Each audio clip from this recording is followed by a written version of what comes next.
A lei civil contemporânea pune todos os abusos que Moisés tinha em vista reprimir. Contudo, se ele pronunciou a pena última contra os delinquentes, é porque lhe faleciam meios brandos para governar um povo tão indisciplinado. Esta pena, ao demais, era muito prodigalizada na legislação mosaica, pois não havia muito onde escolher nos meios de repressão.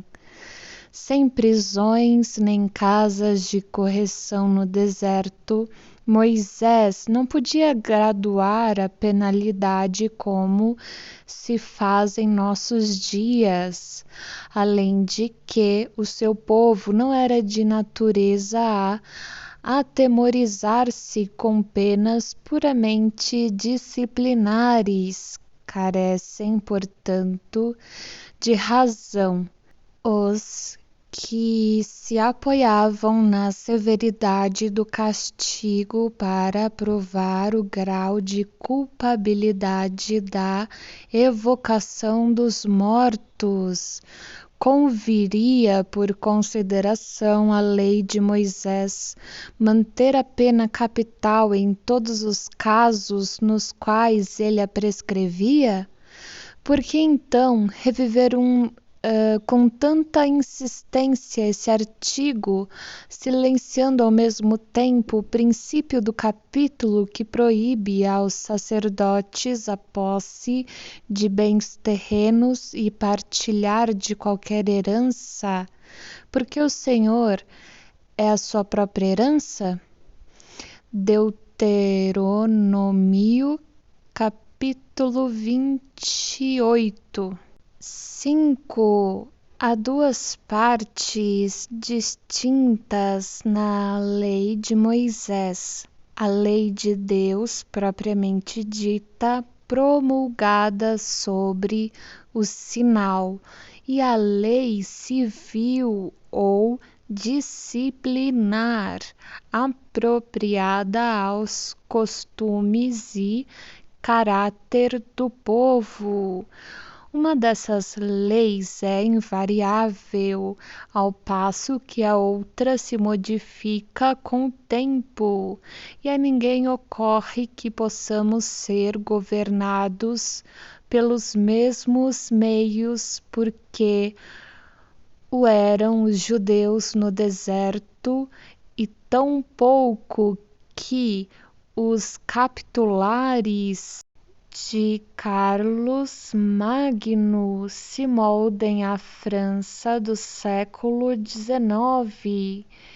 Quem pensaria hoje, por exemplo, em reviver este artigo da lei mosaica, abre aspas, se um boi escornar um homem ou mulher, que disso morram, seja o boi apedrejado e ninguém coma de sua carne, mas o dono do boi será julgado inocente.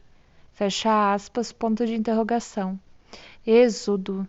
Este artigo, que nos parece tão absurdo, não tinha, no entanto, outro objetivo que o de punir o boi, inocentar o dono, equivalendo simplesmente à confiscação do animal, causa do acidente, para obrigar o proprietário a maior vigilância. A perda do boi era a punição, que devia ser bem sensível para um povo de pastores, a ponto de dispensar outra qualquer. Entretanto, essa perda ninguém aproveitava, por ser proibido comer a carne. Outros artigos prescrevem o caso em que o proprietário é responsável. Tudo tinha sua razão de ser na legislação de Moisés, uma vez que tudo ela prevê em seus mínimos detalhes, mas a forma bem como o fundo, adaptavam-se às circunstâncias ocasionais. Se Moisés voltasse em nossos dias para legislar sobre uma nação civilizada, de certo não lhe daria um código igual ao dos hebreus. 6.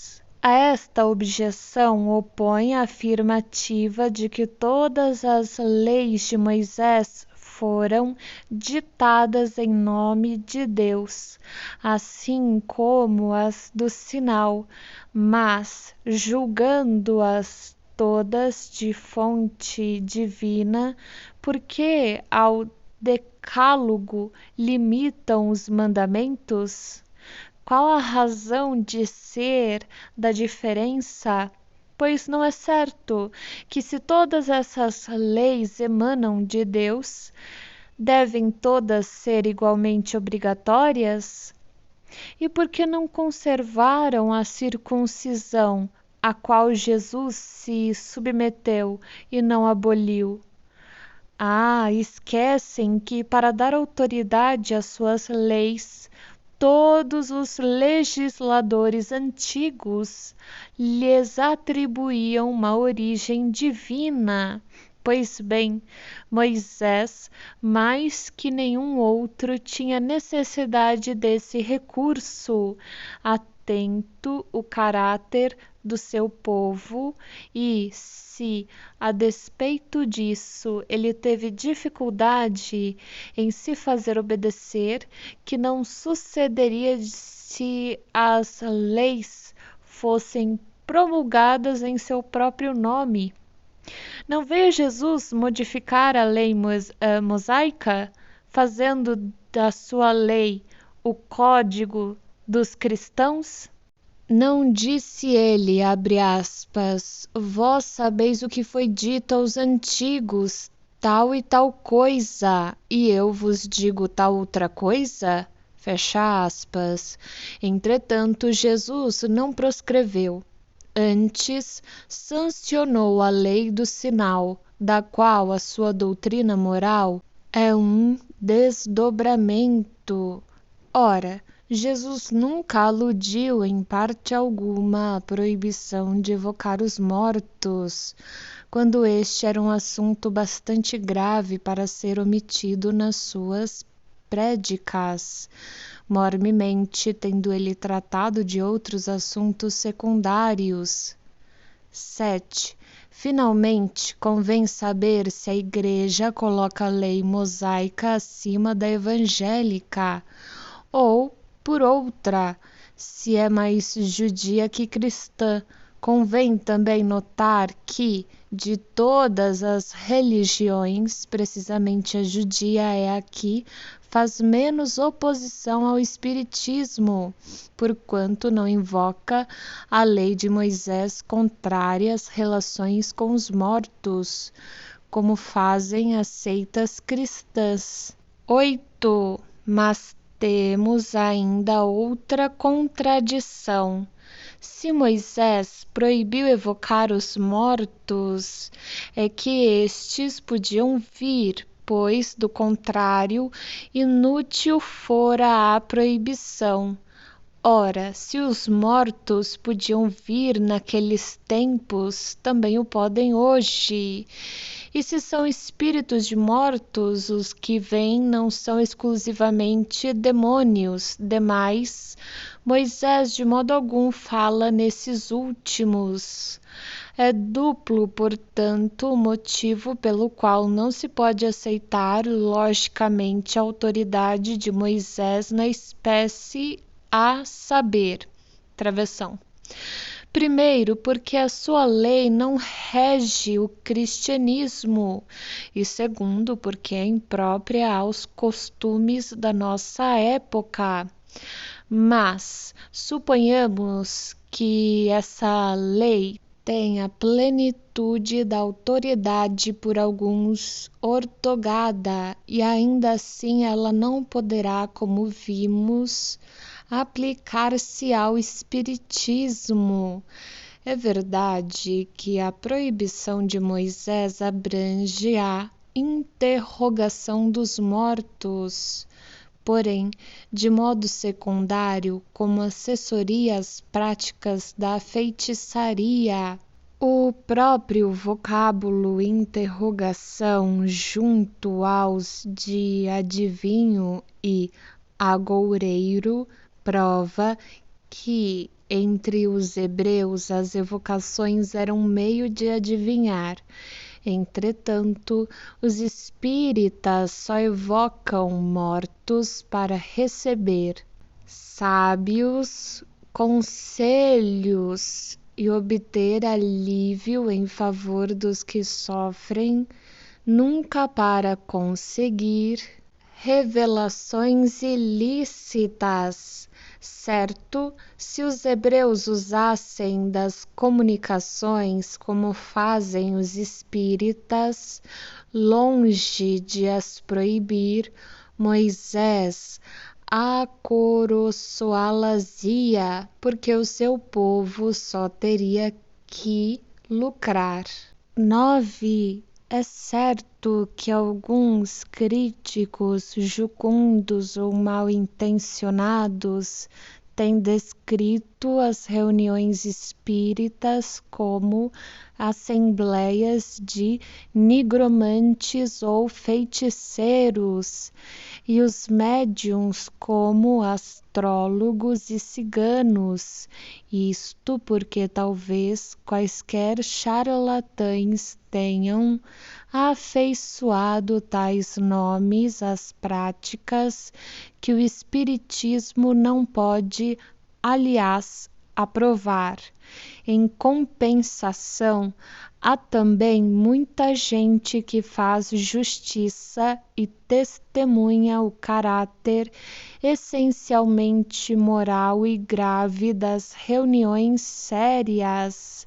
Além disso, a doutrina em livros ao alcance de todo o mundo protesta bem alto contra os abusos para que a calúnia recaia sobre quem merece.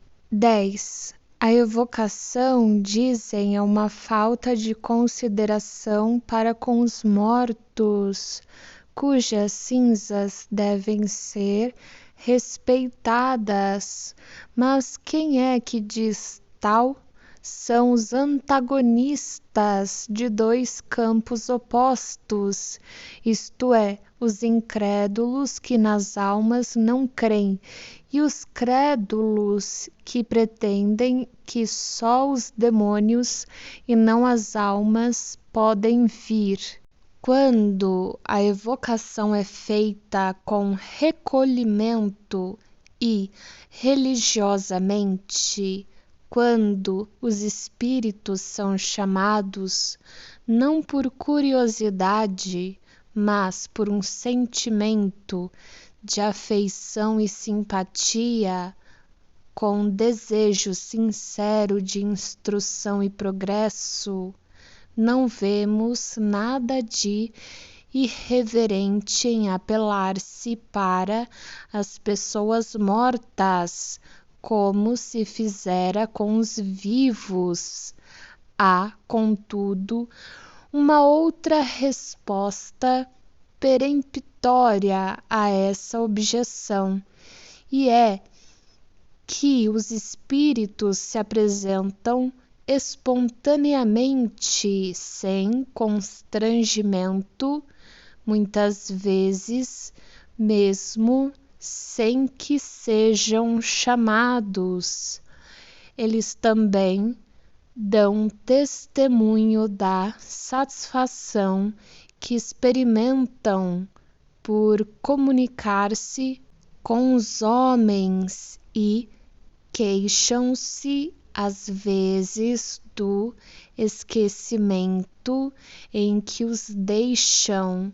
Se os espíritos se perturbassem ou se agastassem com os nossos chamados, certo diriam e não retornariam, porém nessas Evocações livres como são, se manifestam é porque lhes convém.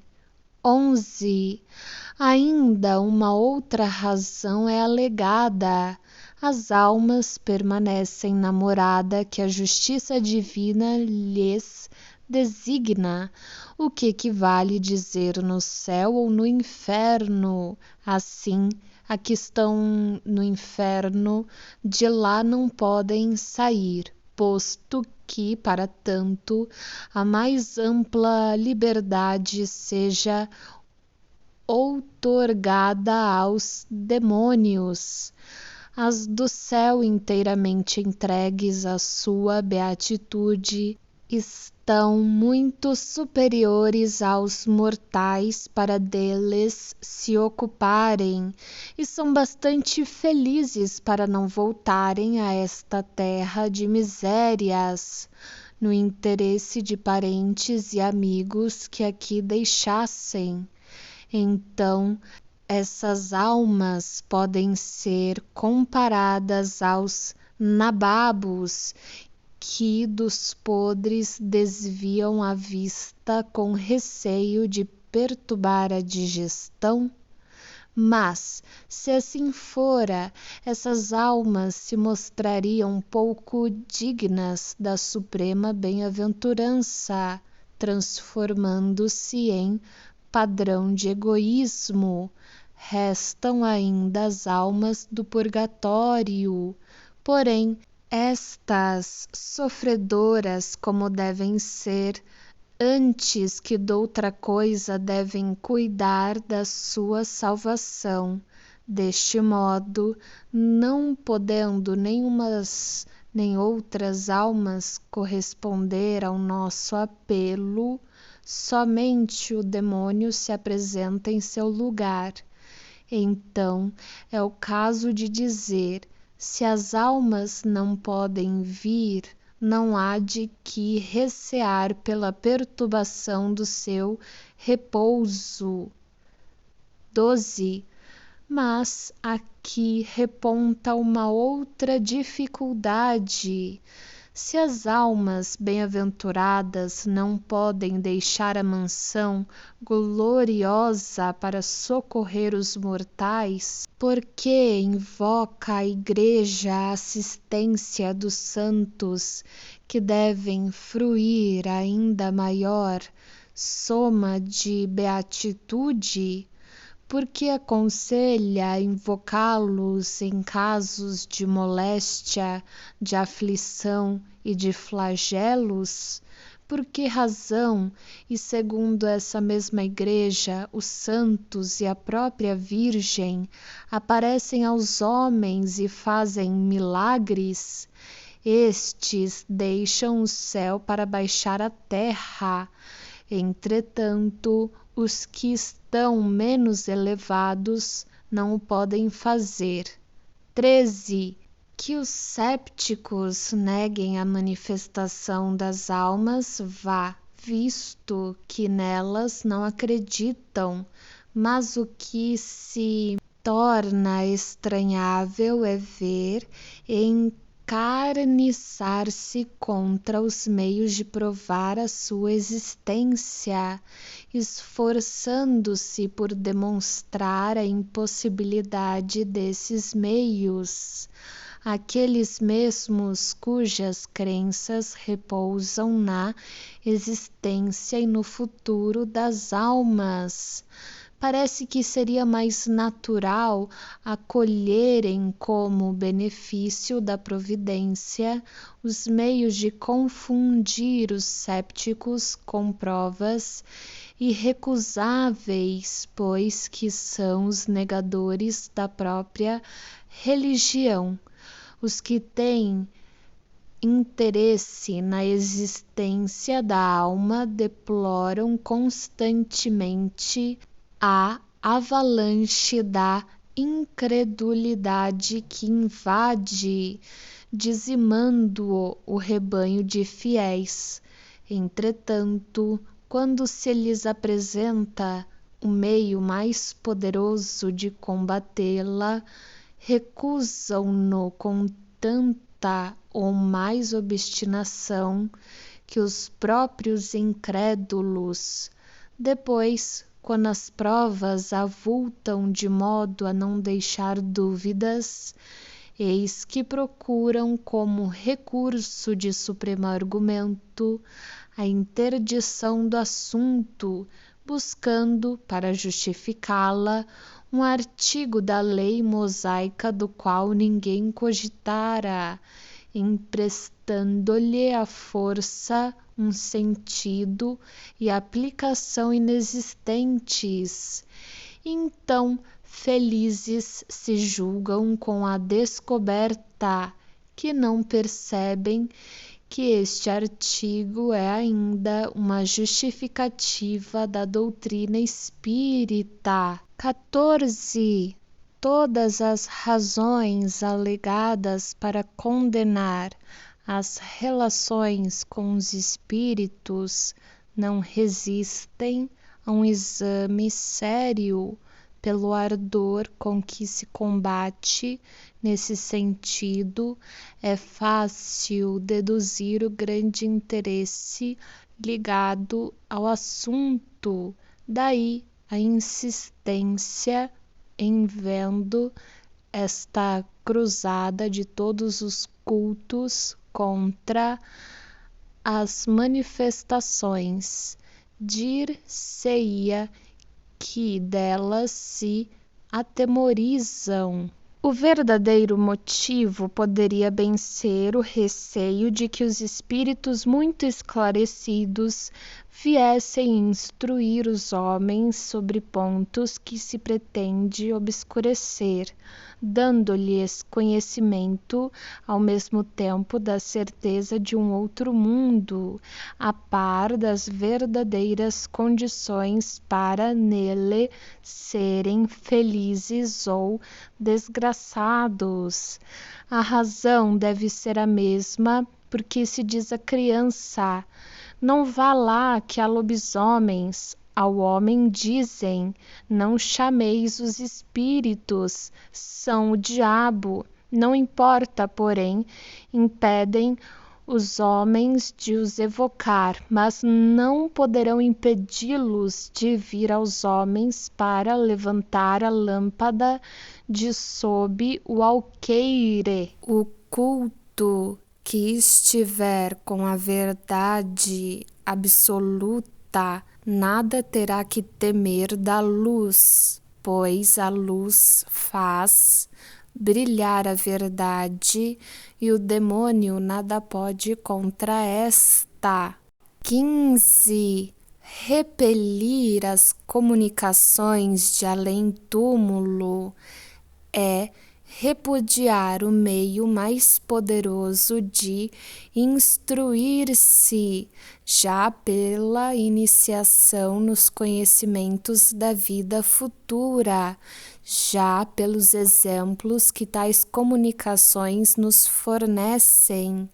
A experiência nos ensina, além disso, o bem que podemos fazer, desviando do mal os espíritos imperfeitos, ajudando os que sofrem a desprenderem-se da matéria e a se aperfeiçoarem.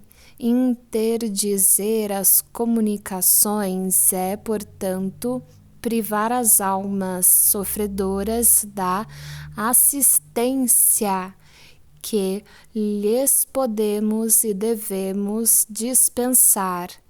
As seguintes palavras de um espírito resumem admiravelmente as consequências da evocação, quando praticada com fim caritativo.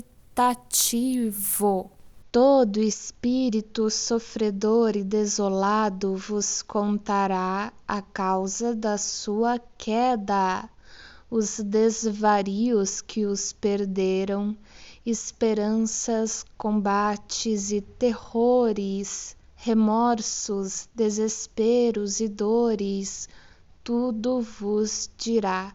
mostrando Deus justamente irritado a punir o culpado com toda a severidade. Ao ouvi-lo, 2 sentimentos vos acometerão, o da compaixão e o do temor.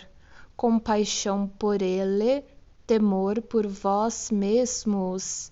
E se o seguirdes nos seus queixumes, vereis então que Deus jamais o perde de vista, esperando o pecador arrependido e estendendo-lhes os braços logo que procure regenerar-se.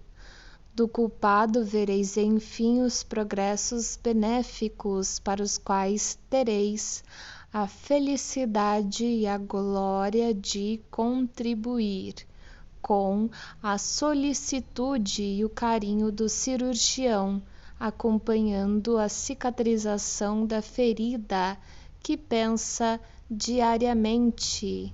Segunda parte. Título: Exemplos. Capítulo 1. Título: O passamento. 1. A certeza da vida futura não exclui as apreensões quanto à passagem desta para outra vida. Há muita gente que teme não a morte em si, mas o momento da transição. Sofremos ou não nessa passagem, por isso se inquietam, e com razão, visto que ninguém foge à lei fatal desta transição.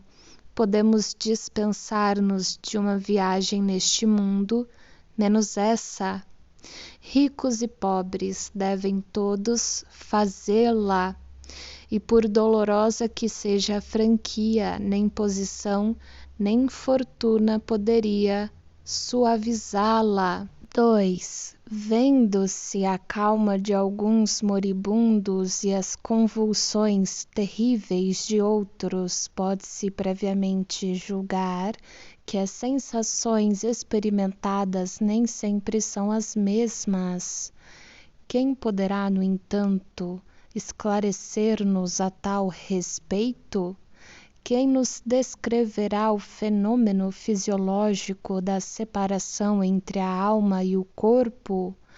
Quem nos contará as impressões desse instante supremo quando a ciência e a religião se calam? E calam-se porque lhes falta o conhecimento das leis que regem as relações do espírito e da matéria, parando uma nos umbrais da vida espiritual e a outra nos da vida material. O espiritismo é o traço da união entre as duas, e só ele pode dizer-nos como se opera a transição, quer pelas noções mais positivas da natureza da alma, quer pela descrição dos que deixaram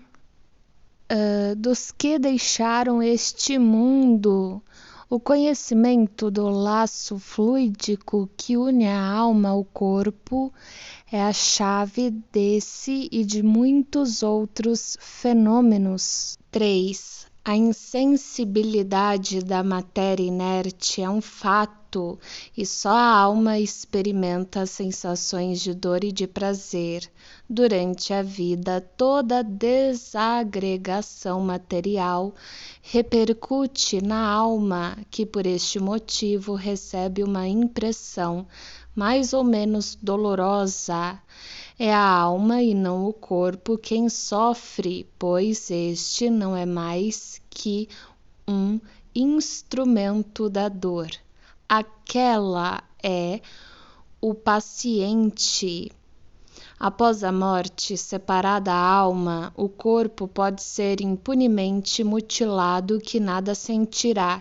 Aquela, por insulada, nada experimenta da destruição orgânica.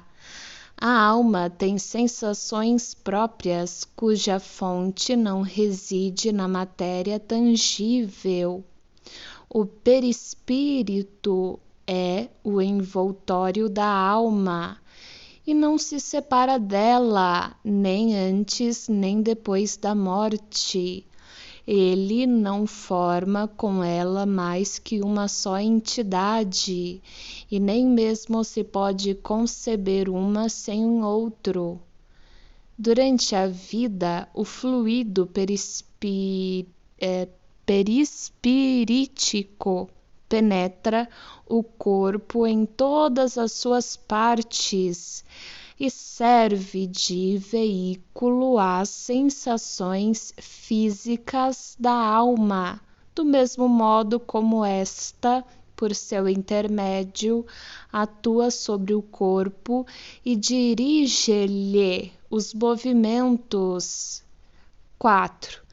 A extinção da vida orgânica acarreta a separação da alma em consequência do rompimento do laço fluídico que a une ao corpo, mas essa separação nunca é brusca.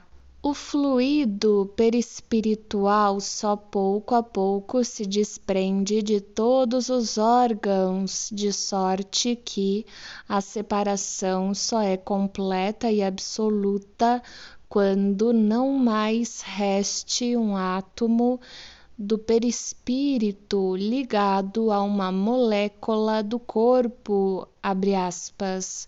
A sensação dolorosa da alma por ocasião da morte está na razão direta da soma dos pontos de contacto existentes entre o corpo e o perispírito e, por conseguinte, também da maior ou menor dificuldade que apresenta o rompimento, fecha aspas. Não é preciso, portanto, dizer que, conforme as circunstâncias, a morte pode ser mais ou menos penosa. Estas circunstâncias é que nos cumpre examinar.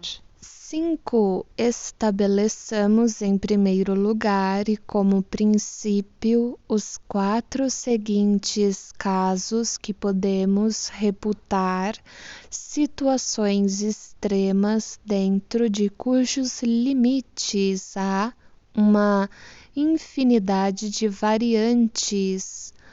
1. Se no momento em que se extingue a vida orgânica, o desprendimento do perispírito fosse completo, a alma nada sentiria absolutamente. 2. Se nesse momento a coesão dos 2 elementos estiver no auge de sua força, produz-se uma espécie de ruptura que reage dolorosamente sobre a alma. 3. Se a coesão for fraca e a separação torna-se fácil e opera-se sem abalo. 4. Se após a cessação completa da vida orgânica existirem ainda numerosos pontos de contato entre o corpo e o perispírito, a alma poderá ressentir-se dos efeitos da decomposição do corpo, até que o laço inteiramente se desfaça. Daí resulta que o sofrimento que acompanha a morte está subordinado à força adesiva que une o corpo ao perispírito, que tudo que puder atenuar essa força e acelerar a rapidez do desprendimento torna a passagem menos penosa, e finalmente que, se o desprendimento se operar sem dificuldade, a alma deixará de experimentar qualquer sentimento desagradável. 6. na transição da vida corporal para a espiritual, produz-se ainda um outro fenômeno de importância capital, a perturbação. Nesse instante, a alma experimenta um torpor que paralisa momentaneamente as suas faculdades, neutralizando, ao menos em parte, as sensações. É como se disséssemos um estado de catalepsia, de modo que a alma quase nunca testemunha conscientemente o derradeiro suspiro.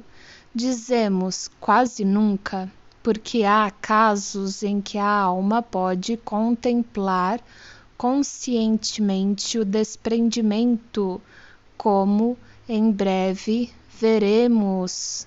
Subtítulo: O pensamento. A perturbação pode, pois, ser considerada o estado normal no instante da morte e perdurar por tempo indeterminado, variando de algumas horas e alguns anos, à proporção que se liberta.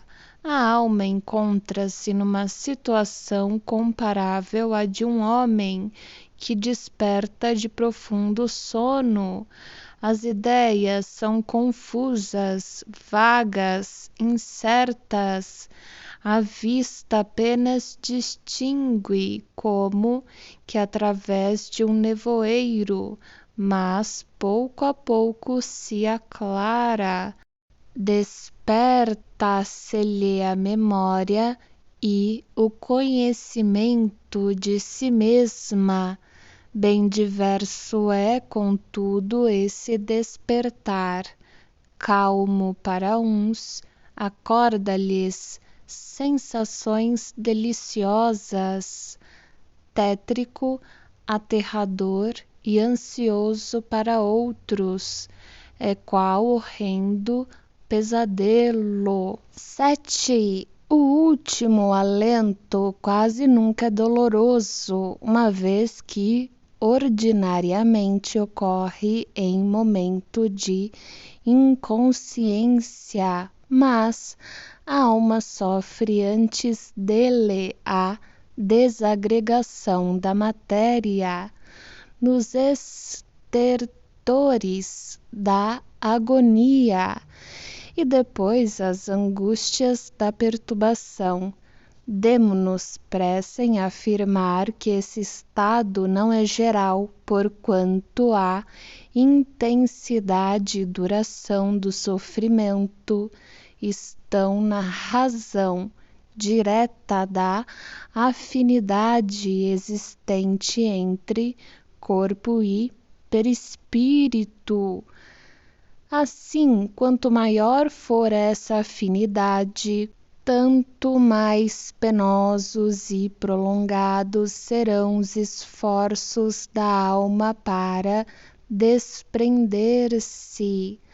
Há pessoas nas quais a coesão é tão fraca que o desprendimento se opera por si mesmo, como que naturalmente. É como se um fruto maduro se desprendesse do caule, e é o caso das mortes calmas de pacífico despertar. 8. A causa principal da maior ou menor facilidade de desprendimento é o estado moral da alma.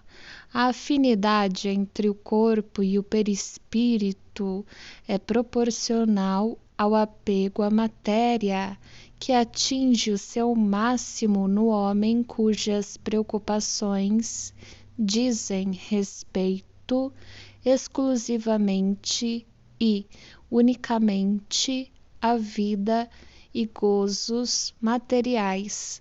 Ao contrário, nas almas puras, que antecipadamente se identificam com a vida espiritual, o apego é quase nulo, e desde que a lentidão e a dificuldade do desprendimento estão na razão do grau de pureza e desmaterialização da alma, de nós somente depende o tornar fácil ou penoso, agradável ou doloroso esse desprendimento.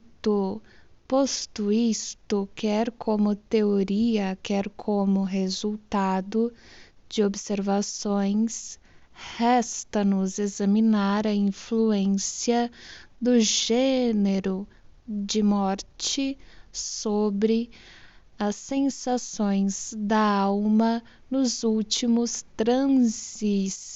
9. Em se tratando de morte natural resultante da extinção das forças vitais por velhice ou doença, o desprendimento opera-se gradualmente para o homem cuja alma se desmaterializou e cujos pensamentos se destacam das coisas terrenas.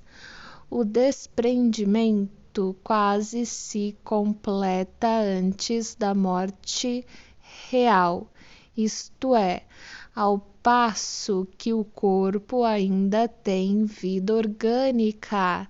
Já o espírito penetra a vida espiritual apenas ligado por elo tão frágil que se rompe com a última pancada do coração.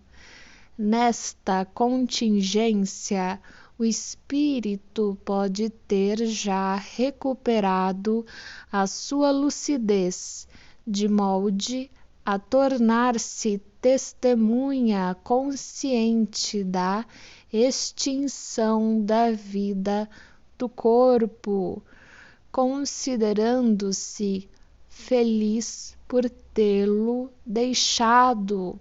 Para esse, a perturbação é quase nula, ou antes não passa de ligeiro sono calmo, do qual desperta com indizível impressão de esperança e ventura no homem materializado e sensual, que mais viveu do corpo que do espírito, e para o qual a vida espiritual nada significa, nem sequer lhe toca o pensamento. Tudo contribui para estreitar os laços materiais. E quando a morte se aproxima, o desprendimento, conquanto se opere gradualmente, também demanda contínuos esforços. As convulsões de agonia são indícios da luta do espírito, que às vezes procura romper os elos resistentes e outras se agarra ao corpo, do qual uma força irresistível o arrebata com violência, molécula por molécula. 10. Quanto menos vê o espírito além da vida corporal, tanto mais se lhe apega, e assim sente que ela lhe foge e quer retê-la, em vez de abandonar ao movimento que o empolga. Resiste com todas as forças e pode mesmo prolongar a luta por dias, semanas e meses inteiros. Certo, nesse momento o espírito não possui toda a lucidez, visto como a perturbação de muito se antecipou à morte, mas nem por isso sofre menos, e o vácuo em que se acha e a incerteza do que lhe sucederá agravam-lhe as angústias. Dá-se por fim a morte, e nem por isso está tudo terminado. A perturbação continua. Ele sente que vive, mas não define se material, se espiritualmente. Luta e luta ainda até que as últimas ligações do perispírito se tenham de todo rompido. A morte pôs termo à moléstia efetiva, porém não lhe sustou as consequências e, enquanto existirem pontos de contato do perispírito com o corpo, o espírito ressente e sofre com as suas impressões. 11. Quão diversa é a situação do espírito desmaterializado, mesmo nas enfermidades mais cruéis, sendo frágeis os laços fluídicos que o prendem ao corpo, rompem-se suavemente.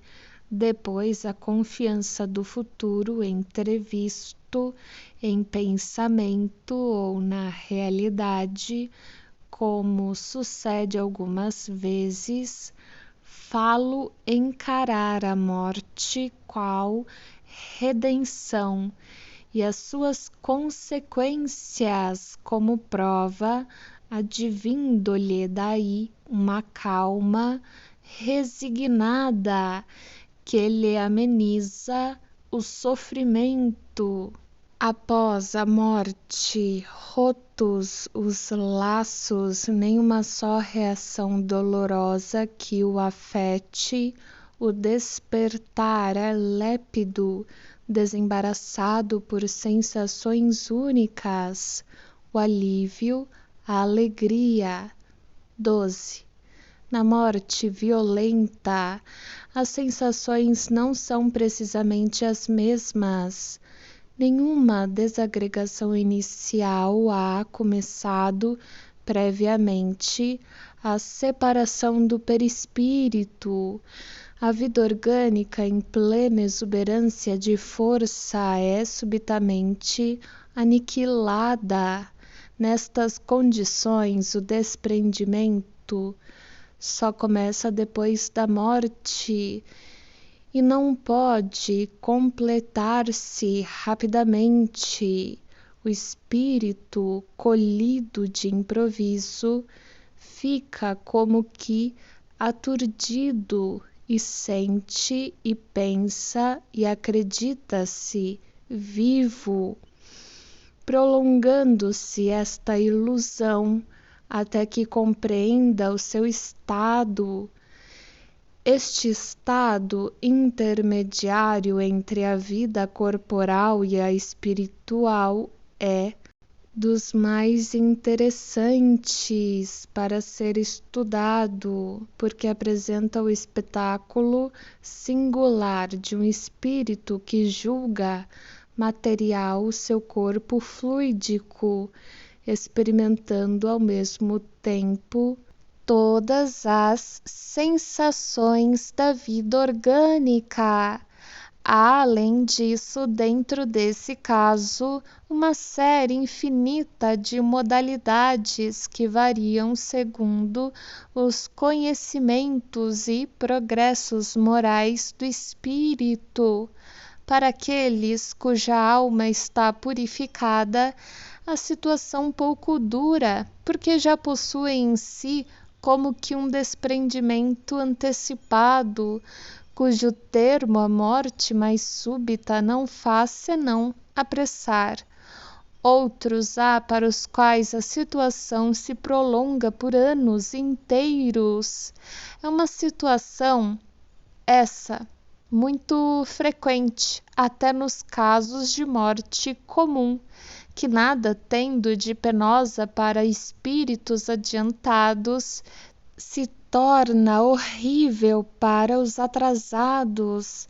No suicida, principalmente, excede a toda expectativa, preso ao corpo por todas as suas fibras.